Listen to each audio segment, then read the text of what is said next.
बता दें, केंद्रीय मंत्री चिराग पासवान के बारे में हमेशा यही कहा जाता है कि अगर बिहार के किसानों को कोई सुनता है, बिहार की किसान के समस्याओं को कोई अगर देखता है, बिहार के किसानों के बारे में अगर कोई आगे की सोचता है, तो वो सिर्फ केंद्रीय मंत्री चिराग पासवान को ही हम मान सकते हैं। नमस्कार, आप देख रहे हैं आप तक न्यूज। अगर आप हमारे चैनल पर नए हैं तो चैनल को जरूर सब्सक्राइब कर लें। आपको बता दें कि चिराग पासवान ने सीएम नीतीश कुमार को एक पत्र लिखा है, जिस पत्र में उन्होंने किसानों के लिए राज्य आपदा घोषित करने की बड़ी मांग की है। किसान संकट में पड़ेंगे तो अर्थव्यवस्था पर इसका कितना असर पड़ सकता है, इन सभी तमाम मुद्दों को चिराग पासवान ने अपने पत्र में लिखकर और नीतीश कुमार को भेजा है। आखिर उन्होंने अपने पत्र में किसानों के लिए और क्या बड़ी बात लिखी है, बता दें, केंद्रीय मंत्री चिराग पासवान ने बिहार के अलग अलग जिलों में हुई भीषण और असमय बारिश पर मुख्यमंत्री नीतीश कुमार को एक बड़ा पत्र लिखा है। बता दें, केंद्रीय मंत्री चिराग पासवान ने कहा है कि खेतों में पकने को तैयार गेहूं की फसलें पानी में पूरी तरीके से डूब गई है। अब सड़कों पर पानी लग गया है और जो गेहूं की फसल तैयार हुई थी, वो गेहूं की फसल बारिश की वजह से अब सड़ने लगी है। इससे किसानों को भारी नुकसान उठाना पड़ा है। महीनों की मेहनत के बाद किसान फसल की कटाई की तैयारी कर रहे थे। इस दौरान अचानक आई प्राकृतिक आपदा ने उनकी उम्मीदों को पूरी तरीके से चकनाचूर कर दिया है। खेतों में लहलहाती फसलें अब बर्बादी के कगार पर है। इससे न केवल किसानों की आजीविका संकट में पड़ गई है, बल्कि प्रदेश की कृषि व्यवस्था भी सबसे ज्यादा प्रभावित हो रही है।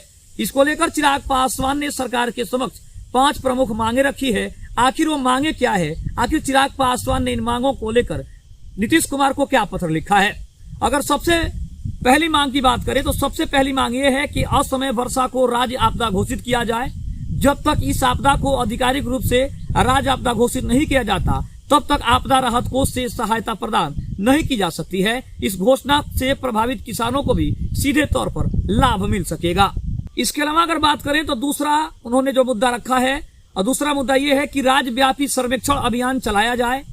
सरकार तुरंत कृषि विभाग के माध्यम से सभी प्रभावित जिलों में सर्वेक्षण करवाए, जिससे नुकसान का सटीक आकलन किया जा सके और पीड़ित किसानों को शीघ्र मुआवजा मिल सके, ताकि जो किसान इस प्राकृतिक आपदा से संकट में है, जिनको भारी फसलों का नुकसान हुआ है, उनको सरकार की तरफ से कुछ राहत मिले, ताकि किसानों को भी राहत की सांस ले सके। तीसरा जो उन्होंने मुद्दा रखा है कि कृषि ऋणों पर राहत प्रदान की जाए, यानी कि बारिश की वजह से किसानों की फसलें तो गई ही है, अब वे कर्ज के बोझ तले दबने भी लगे हैं। ऐसे में किसानों के लिए यह आवश्यक है कि उनकी कृषि ऋणों पर ब्याज माफ किया जाए और ऋण चुकाने की अवधि को भी बढ़ा दिया जाए, ताकि किसानों को कुछ राहत मिल जाए अपनी ऋण को चुकाने में। अगर हम बात करें तो चौथा जो उन्होंने पॉइंट रखा है, आगामी फसल के लिए विशेष सहायता योजना की घोषणा की जाए। उन्होंने कहा है कि आगामी और अगली फसल की तैयारी में किसानों को बीज, खाद, कीटनाशक और सिंचाई के साधनों की जरूरत होती है। पार्टी ने सरकार से मांग की है कि इन सभी साधनों पर विशेष अनुदान की व्यवस्था की जाए, ताकि किसान पुनः खेती की सारी जो भी सुविधाएं हैं उसको ले सकें और कहीं ना कहीं जो परेशानियों का उनको सामना करना पड़ रहा है, उन परेशानियों से अपने आप को उबारने में मदद कर सके। अगर हम 5वें मुद्दे की बात करें तो उन्होंने कहा है कि विशेष राहत अभियान चलाया जाए। प्रभावित इलाकों में खाद्य सामग्री, पशु चारा, चिकित्सा सुविधा और अन्य आवश्यक सहायता उपलब्ध कराने के लिए सरकार को तत्काल राहत अभियान चलाना चाहिए, ताकि किसानों और उनके परिवारों को तुरंत सहारा मिल सके। इसके अलावा उन्होंने कुछ पेपर में और पत्र में कुछ और भी बात लिखी है। मृतकों के परिजनों को भी मिले अतिरिक्त सहायता। इसके अलावा इस आपदा में कई लोगों की जान भी गई है। इस पर चिराग पासवान ने लिखा है कि मृतकों के परिजनों को केवल 4 लाख रुपए का मुआवजा ही नहीं, बल्कि उन्हें जीवन यापन करने के लिए अस्थायी सरकारी सहायता की भी विशेष आवश्यकता है। सरकारी योजनाओं में प्राथमिकता देकर उनके पुनर्वास की व्यवस्था भी की जानी चाहिए। ऐसी भी मांग चिराग पासवान ने अपने पत्र में मुख्यमंत्री। इसके अलावा अगर हम बात करें तो चिराग पासवान ने मुख्यमंत्री से अपील की है कि वे इस संकट की घड़ी में संवेदनशील और किसान के हित का नेतृत्व का परिचय देते हुए तुरंत और प्रभावी निर्णय लें, ताकि किसानों को राहत पहुंचाना केवल नैतिक जिम्मेदारी नहीं, बल्कि राज्य की आर्थिक स्थिरता बनाए रखने के लिए भी सबसे ज्यादा जरूरी है। उन्होंने कहा कि अगर किसान संकट में पड़ते हैं तो उसका सीधा असर पूरे समाज और प्रदेश की अर्थव्यवस्था पर पड़ता है।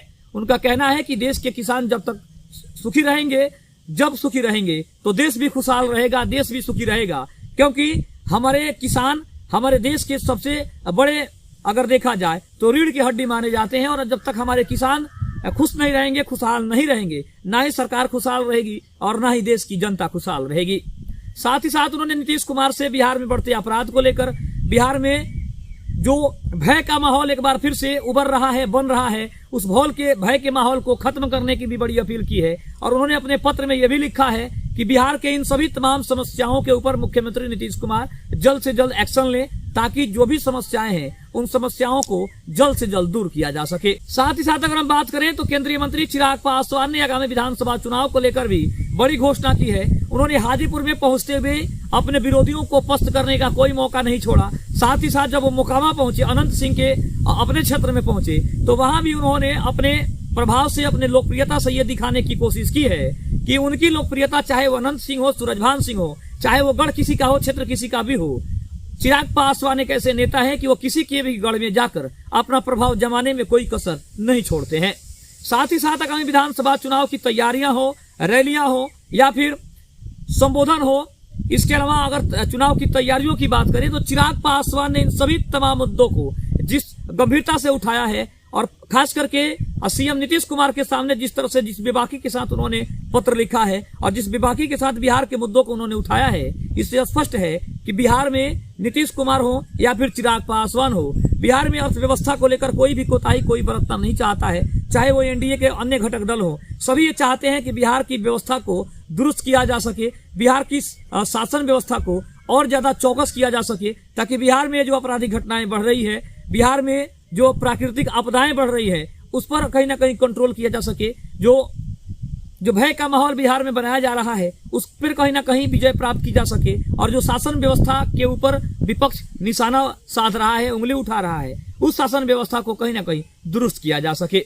साथ ही साथ अगर हम बात करें तो केंद्रीय मंत्री चिराग पासवान ने प्रशांत किशोर की रैली पर भी बड़ा बयान दिया है। जिस तरह से उन्होंने गांधी मैदान में बड़ी रैली की और जिस तरह से सारी कुर्सियां खाली पड़ गई और प्रशांत किशोर के दावे की जो पोल खुली है, उसको लेकर भी प्रशांत किशोर के ऊपर चिराग पासवान ने बड़ा बयान देते हुए ये कहा है कि प्रशांत किशोर को सबसे पहले ये सुनिश्चित करना होगा कि बिहार की किस जनता को वो टारगेट करना चाहते हैं, बिहार की किस जनता को अपने पाले में करना चाहते हैं, क्योंकि बिहार की जनता दिल्ली की तरह समझदार है। जिस तरह से दिल्ली में लोगों ने अपनी समझदारी दिखाई और केजरीवाल के जो कुशासन था, उस कुशासन से जिस तरह से दिल्ली की जनता ने पार पाया है, उसी तरह से अब कहीं ना कहीं बिहार की जनता भी इस बात को जानती है कि दिल्ली की जनता ने जो किया वैसा ही बिहार में भी करना है। इसका मतलब साफ है कि महागठबंधन की सरकार चाहे कुछ भी उपाय कर ले, लेकिन एनडीए के जितने भी घटक दल हैं वो महागठबंधन को कहीं खड़े होने देना नहीं चाहते हैं। इसीलिए शायद नीतीश कुमार के लिए जिस तरह से चिराग पासवान ने पत्र लिखा है और जिस तरह से बिहार के तमाम मुद्दों को उन्होंने उठाया है, इससे स्पष्ट है कि आने वाले चुनाव में चाहे वो प्रशांत किशोर हो या फिर कन्हैया कुमार हो या फिर विपक्ष का तेजस्वी यादव के अलावा तेज प्रताप यादव, चाहे विपक्ष का कोई भी नेता हो, किसी भी नेता को अपने आगे खड़ा होने देना नहीं चाहते हैं और उनकी समस्याएं गिनाने से पहले ही उन समस्याओं से अपने आप को दूर करना और समस्याओं का निदान करना चिराग पासवान के एजेंडे में सबसे प्रमुख तौर पे है। खबर आपको कैसी लगी कमेंट में जरूर बताइएगा। चैनल पर नए हैं तो चैनल को जरूर सब्सक्राइब कीजिएगा। तब तक के लिए धन्यवाद। जय हिंद, जय भारत।